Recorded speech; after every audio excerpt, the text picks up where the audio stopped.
కలిగించి నడిపించినది దైవమే. ఈ భూమిపై ఉన్న నరులంతా తన పిల్లలే. నీకోసమే ఎదురు చూశాడని, ఈ తరములో నీవు రావాలని, తన మహిమకే కీర్తి తేవాలని నేస్తమా. దేవుని ఆశ తనకు పిల్లలు కావాలని, ఆ తండ్రి పనిలోనే బ్రతుకంతా సాగాలని. దేవుని ఆశ తనకు పిల్లలు కావాలని, ఆ తండ్రి పనిలోనే బ్రతుకంతా సాగాలని. ఈ సృష్టి కలిగించి నడిపించినది దైవమే. ఈ భూమిపై ఉన్న నరులంతా తన పిల్లలే.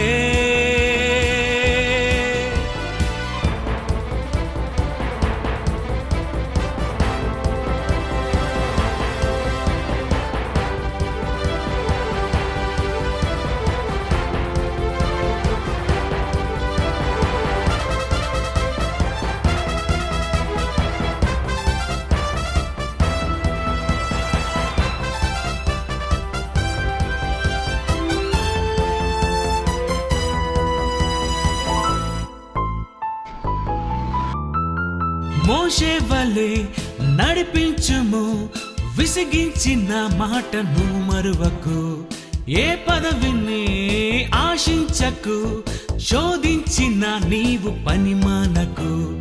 అవమానమే ఎదురయ్యినా బహుమానమే ఉంది, గురి చూడుము.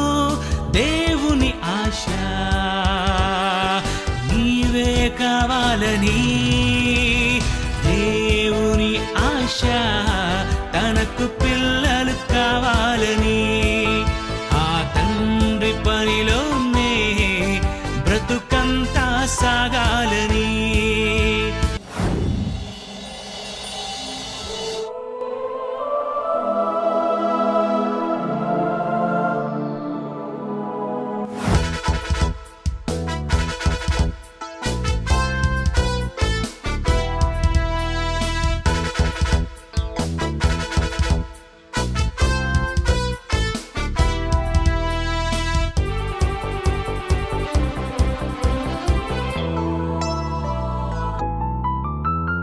ప్రభు యేసులా పని చేయుము, సాతాను శోధిస్తే ఎదురించుము. లోకాశలే కలిగించిన వాక్యానికే నీవు తలదించుము. తల్లిదండ్రులే వదిలేసిన మన తండ్రి పని మీదే ఉండాలని, దేవుని ఆశ నీవే కావాలని. దేవుని ఆశ తనకు పిల్లలు కావాలని, ఆ తండ్రి పనిలోనే బ్రతుకంతా సాగాలని. ఈ సృష్టి కలిగించి నడిపించినది దైవమే. ఈ భూమిపై ఉన్న నరులంతా తన పిల్లలే. నీకోసమే ఎదురు చూశాడని, ఈ తరములో నీవు రావాలని, తన మహిమకే కీర్తి తేవాలని నేస్తమా.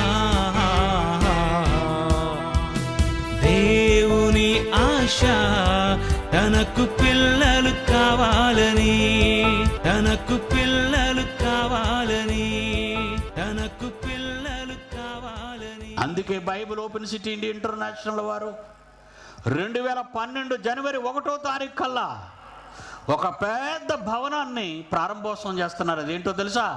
12 ఏళ్ల మీ పిల్లలను తీసుకొచ్చి నాకు అప్పగించాలి, 5 ఏళ్ల తర్వాత వచ్చి మీ పిల్లని అమ్మాయిని అబ్బాయిని తీసుకెళ్ళండి. ఎలాగో తెలుసా? ఒక పౌలు తీసుకెళ్ళినట్టు వెళ్ళాలి, ఒక స్టెఫన్ను తీసుకెళ్ళినట్టు వెళ్ళాలి. బైబిలులో సమాజం కోసం, దేవుని ఇష్టం నెరవేర్చటం కోసం ప్రాణాలు అర్పించిన మహనీయుల్ని ఒక రూతును తీసుకువెళ్ళు, ఒక ఎస్తేరును తీసుకువెళ్ళు, ఒక మరియను తీసుకువెళ్ళు. దేవుని రూపాన్ని మూర్తిభవించి పెంచుతాను కష్టపడి. నేను బ్రతికుంటే మీ పిల్లల్ని మీకు అప్పగిస్తాను. నాకు అప్పగించే 5 ఏళ్ళు మీ పిల్లాడిని.